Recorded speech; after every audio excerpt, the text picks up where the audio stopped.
Antes de su muerte, el hermano de Anissa Jones finalmente rompe el silencio, dejando al mundo conmocionado.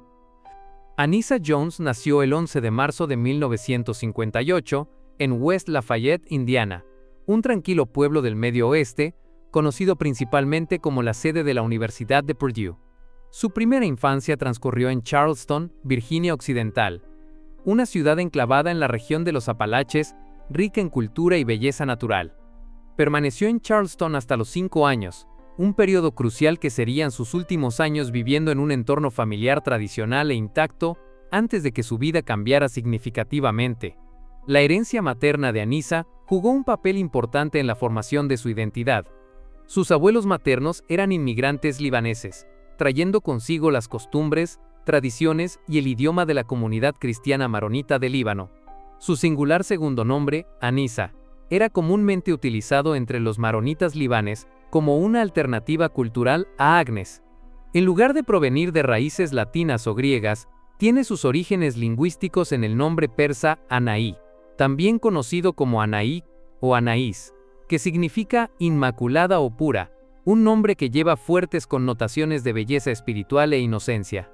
Este nombre, impregnado de una mezcla de significado religioso y del Medio Oriente, reflejaba el orgullo de la familia de Anissa por su herencia, y destacaría como distintivo durante su vida pública posterior. Su entorno familiar era académico y prometedor.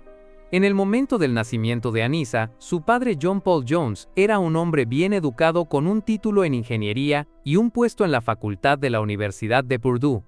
Estaba involucrado en la formación de jóvenes estudiantes de ingeniería y era respetado en su campo. Mientras tanto, su madre Mary Paula Jones, de soltera Twill, cursaba una carrera en zoología, reflejando un entorno intelectual compartido en el hogar. Mary Paula también llevaba la ascendencia libanesa a través de la familia Till, un apellido prominente entre las comunidades libanesas estadounidenses. Sin embargo, su matrimonio no duraría mucho. A principios de la década de 1960 BS, las tensiones crecieron en el hogar, y la pareja se divorció justo antes de que comenzara en serio la carrera actoral de Anissa. Esta separación tuvo un impacto duradero en Anissa, quien incluso siendo niña, cargó con el peso emocional de una familia dividida justo cuando comenzaba a encontrarse en el centro de atención.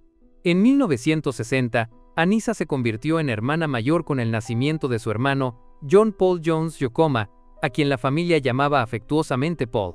Su relación era cercana, y más tarde se convertiría en una de las pocas constantes en la vida, a menudo turbulenta, de Anissa. Poco después del nacimiento de Paul, la familia se trasladó a Playa del Rey, una comunidad costera en el área de Los Ángeles. El cambio del Medio Oeste al sur de California marcó un cambio significativo en su estilo de vida y entorno, colocando a la joven familia Jones en el corazón de las crecientes industrias aeroespacial y del entretenimiento. El padre de Anissa, ahora empleado en ingeniería aeroespacial, un campo en auge durante la Guerra Fría y la carrera espacial, encontró trabajo en el creciente corredor tecnológico del sur de California. Anissa comenzó a asistir a la escuela primaria Paseo del Rey, una modesta escuela pública cerca del Océano Pacífico, donde mostró signos tempranos de creatividad y encanto. Más tarde se inscribió en la escuela secundaria Orville Wright, una transición que coincidió con los años más transformadores de su joven vida. La introducción de Anissa al mundo de la televisión llegó a la tierna edad de 6 años en 1964. Su primera aparición fue en un comercial de televisión, un punto de entrada común para muchos actores infantiles de esa era. Estos roles breves pero exigentes requerían encanto, compostura y la capacidad de seguir instrucciones, cualidades que Anissa poseía en abundancia. Su petite figura y rasgos juveniles la hacían ideal para roles más jóvenes, y los agentes de casting lo notaron. Para 1966, solo 2 años después de su debut en comerciales, Anissa, aunque tenía 8 años, aún era pequeña para su edad, y retrató convincente una niña de 6 años en lo que se convertiría en su papel más icónico, Ava Elizabeth Buffy Patterson Davis, en la cálida comedia de situación de la cadena CBS Asuntos de Familia. La serie cambiaría su vida para siempre. Asuntos de Familia se estrenó en 1966 y rápidamente se convirtió en una sensación cultural. En la serie, Buffy y su hermano gemelo Cody, interpretado por Johnny Whittaker, y su hermana adolescente Cissy, interpretada por Katie Garber, quedan huérfanos repentinamente cuando sus padres mueren en un trágico accidente automovilístico, sin otros parientes cercanos disponibles. Los 3 niños son acogidos por su sofisticado y algo reacio tío soltero Bill Davis, interpretado por Brian Keith. El tío Bill es asistido en la crianza de los niños por su tradicional ballet inglés El Señor French, interpretado por Sebastian Cabot. La dinámica emocional de una familia en duelo pero amorosa, que intenta adaptarse a su nueva vida, tocó los corazones de los espectadores. La interpretación de Anissa como Buffy, con su inocencia de ojos grandes y su característico look de coletas, rápidamente la hizo querida por el público. El vínculo de su personaje con su hermano gemelo Goody, a quien cariñosamente llamaba Jody Waddy, se convirtió en uno de los elementos más queridos de la serie. Durante finales de la década de 1960, cuando Asuntos de Familia alcanzó el pico de su popularidad, Anissa Jones se convirtió en una de las estrellas infantiles más reconocidas de América. Su imagen adornaba revistas de fans y loncheras, y era frecuentemente invitada a apariciones públicas y entrevistas. En 1969, en la cúspide de su fama y con solo 11 años, Anissa hizo su única aparición en cine en Problemas con las chicas, un drama musical protagonizado por Elvis Presley. Aunque su papel fue pequeño, marcó un hito en su carrera al compartir pantalla con uno de los intérpretes más legendarios de la historia del entretenimiento. Ese mismo año también hizo una memorable aparición cruzada como Buffy en la comedia de situación de corta duración A Roma con Amor, protagonizada por John Forsythe, un testimonio de cuánto había resonado el personaje de Buffy con el público y los ejecutivos de la cadena. A pesar de su enorme popularidad, la carrera de Anissa en televisión y cine fue notablemente breve. Asuntos de Familia terminó en 1971 cuando ella tenía solo 12 años. Para entonces, Jones ya había pasado casi la mitad de su vida en el ojo público. Tras la conclusión de la serie, tomó la decisión consciente y definitiva de alejarse de la actuación, a diferencia de algunas estrellas infantiles que transitaron a roles adolescentes o adultos. Anissa nunca volvió al cine o la televisión. El abrupto fin de su carrera actoral fue el resultado de múltiples factores, incluyendo el encasillamiento en la industria, el costo personal y emocional de la fama temprana y los cambios en su vida familiar. Su salida de la pantalla dejó a los fans preguntándose qué podría haber sido, mientras Anissa luchaba por redefinir su identidad fuera del papel que le había dado fama. Aunque su tiempo en el centro de atención fue breve, el impacto de su interpretación como Buffy permanece imborrable en los anales de la televisión clásica estadounidense.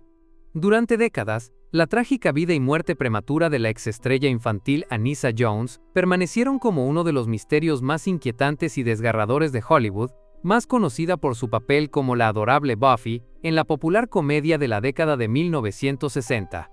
Asuntos de Familia. Anissa conquistó los corazones de millones con su inocencia de ojos grandes y su encanto contagioso. Pero detrás de su dulce personaje televisivo, había una joven que luchaba silenciosamente con las aplastantes presiones de la fama, una vida familiar rota y un sistema que la abandonó una vez que la luz del estrellato se apagó. Ahora, tras años de especulación y preguntas sin respuesta, el panorama completo de lo que llevó a su impactante muerte a los 18 años está tomando forma, y lo que se ha revelado es profundamente perturbador. Las circunstancias que rodearon la muerte de Anissa en 1976 han alimentado especulaciones durante mucho tiempo.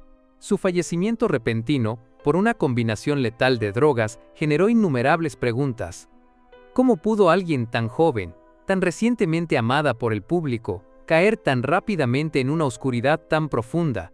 ¿Qué salió mal en los años entre la cancelación de Asuntos de Familia y ese fatídico día en la casa de un amigo en Oceanside, California? ¿Y por qué nadie intervino?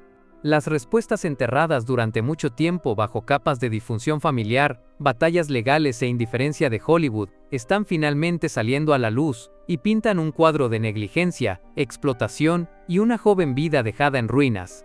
Una revelación clave tiene que ver con la forma en que Anissa fue manejada, tanto en el set como fuera de él, durante sus años en el centro de atención. Como muchos actores infantiles de su tiempo, nunca se le ofrecieron las protecciones o el apoyo psicológico que exigía un entorno tan estresante y centrado en adultos.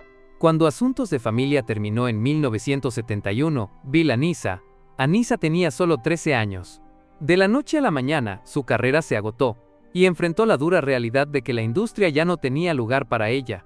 Los directores de casting no la veían como adolescente, aún veían a Buffy. Desafortunadamente, nadie la ayudó a navegar esa transición dolorosa. Fue empujada de vuelta a una vida normal, pero no había nada normal en sus circunstancias. No asistía a una escuela regular, no tenía un grupo de pares con quien relacionarse, y carecía de mentores adultos que se preocuparan por su bienestar más allá de la fama que alguna vez trajo.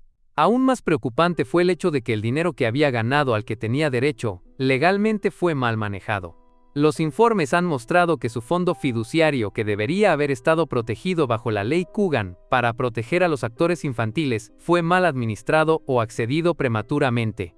A medida que la fama de Anissa se desvanecía, se quedó no solo sin propósito, sino también sin estabilidad financiera. Sus padres, separados desde hace mucho tiempo y atrapados en disputas amargas, no pudieron proporcionar la base emocional estable que ella necesitaba.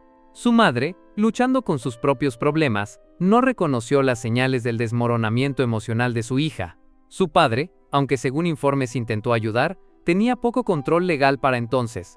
Las personas con las que Anissa se rodeó en sus últimos años de adolescencia no eran amigos de apoyo, sino más bien facilitadores que le introdujeron en un estilo de vida más oscuro. Comenzó a frecuentar a un grupo mayor y más problemático, personas con acceso a drogas duras y pocos límites. Buscaba desesperadamente escape, aceptación y algún sentido de identidad. Sus últimos días estuvieron marcados por un comportamiento cada vez más imprudente, sugiriendo una joven en caída libre que intentaba adormecer su dolor de cualquier manera posible. El 28 de agosto de 1976, Vila C. Espiral terminó en tragedia cuando fue encontrada muerta por una sobredosis masiva de drogas. El informe toxicológico reveló una combinación mortal de barbitúricos, cocaína, PCP y coaludes. El forense describió que fue una de las sobredosis más severas jamás vistas en el condado de San Diego en ese momento. Incluso décadas después, su muerte proyecta una larga sombra, especialmente sobre la industria del entretenimiento que tan a menudo eleva a las estrellas infantiles, solo para descartarlas una vez que su inocencia se desvanece. El misterio de Anissa Jones, que durante mucho tiempo se pensó que se trataba solo de la causa de su muerte, ahora parece más una advertencia sobre lo que sucede cuando una joven estrella es consumida por la misma máquina que la hizo famosa. El verdadero misterio no era solo cómo murió, sino cómo tantas personas le fallaron mientras aún estaba viva. En los últimos años, entrevistas con miembros de la familia, documentos judiciales recientemente descubiertos y testimonios de primera mano de quienes la conocieron han ayudado a reconstruir la trágica cronología de la caída de Anissa. Su hermano Paul Jones, quien también luchó con las drogas y murió en circunstancias sospechosas solo unos años después de Anissa, habló públicamente una vez sobre las cicatrices emocionales dejadas por su crianza caótica y la fama repentina de Anissa. Afirmó que ella se sentía profundamente aislada, emocionalmente abandonada y totalmente desprevenida para una vida más allá de la pantalla chica. Estos testimonios confirman que la muerte de Anissa no fue simplemente el resultado de una mala noche, sino la culminación de años de trauma, soledad y negligencia. Durante décadas, la trágica historia de la actriz infantil Anissa Jones permaneció envuelta en misterio, susurrada en círculos de Hollywood y llorada por los fans que la recordaban como la dulce Buffy de cabello rubio de la querida comedia Asuntos de Familia. Pero la magnitud total de sus luchas, las presiones que enfrentó detrás de escena y los desgarradores días finales de su vida permanecieron en gran parte sin hablar hasta que su hermano Paul Jones finalmente decidió revelar la verdad. En una de sus últimas declaraciones públicas antes de su propia muerte prematura en 1984, Paul abrió su corazón sobre el inmenso dolor que su familia soportó, levantando el velo sobre una historia desgarradora de inocencia, perdida explotación y negligencia que conmocionó al mundo. Paul, que había permanecido en silencio durante años por una mezcla de duelo, miedo y trauma emocional, reveló detalles íntimos de sus vidas antes y después de que la fama lo cambiara todo. Según Paul, la familia Jones nunca estuvo preparada para la atención y la presión que vino con el ascenso meteórico de Anissa a la fama. A los 8 años, Anissa se convirtió en un nombre conocido, adorada por millones, pero detrás de escena estaba siendo llevada más allá de sus límites. Paul relató cómo su madre, desesperada por asegurar el estrellato de Anissa, impuso una estricta disciplina mientras ignoraba el costo emocional que esto tenía en su hija. Afirmó que había poca o ninguna protección parental contra los elementos más oscuros de la industria, y que Anissa a menudo estaba aislada. sobreexplotada y sin poder disfrutar de la infancia despreocupada que la mayoría de los niños dan por sentado. El público nunca supo la verdadera magnitud del sufrimiento de Anissa, insistió Paul. Tras la cancelación de Asuntos de Familia en 1971, Anissa luchó por encontrar trabajo y quedó a la deriva en un mundo que una vez la adoró, pero que ahora le dio la espalda. Paul describió su descenso a la depresión y el abuso de sustancias, explicando que su repentina caída del estrellato la dejó sintiéndose sin valor, usada y olvidada. Solo era una niña, dijo solemnemente, pero el mundo la trató como un producto para consumir y desechar. También reveló que Anissa intentó varias veces buscar ayuda, pero sus súplicas fueron ignoradas por su familia, por el sistema y por la misma industria que la había encumbrado. Quizá lo más impactante fue la admisión de Paul de que la noche de la muerte de Anissa, en 1976 había estado con ella apenas horas antes de que falleciera por una sobredosis masiva de drogas a los 18 años. Describió la inquietante imagen de su hermana, ya frágil y con ojos vacíos, intentando reír y fingir que todo estaba bien, mientras compartían una velada tranquila juntos. Más tarde se culparía por no reconocer la gravedad de su condición, confesando que estaba demasiado joven, demasiado confundido y demasiado entumecido por su propio trauma para ver las señales de advertencia. Las crudas revelaciones emocionales de Paul desataron una ola de renovado interés público en la historia de Anissa, no como una advertencia de una estrella infantil que salió mal, sino como un trágico ejemplo de una joven vulnerable devorada por un sistema despiadado. Sus palabras pintaron la imagen de una chica amorosa, enérgica y sensible, cuya vida fue robada por la fama, mal manejada por aquellos que debían protegerla, y, finalmente, olvidada hasta que fue demasiado tarde. Y solo 2 años después de que desnudara su alma al mundo, Paul Jones mismo murió a los 24 años. De lo que muchos creen, fue un corazón roto, dejando tras de sí un legado de verdad que aún resuena en los pasillos de Hollywood.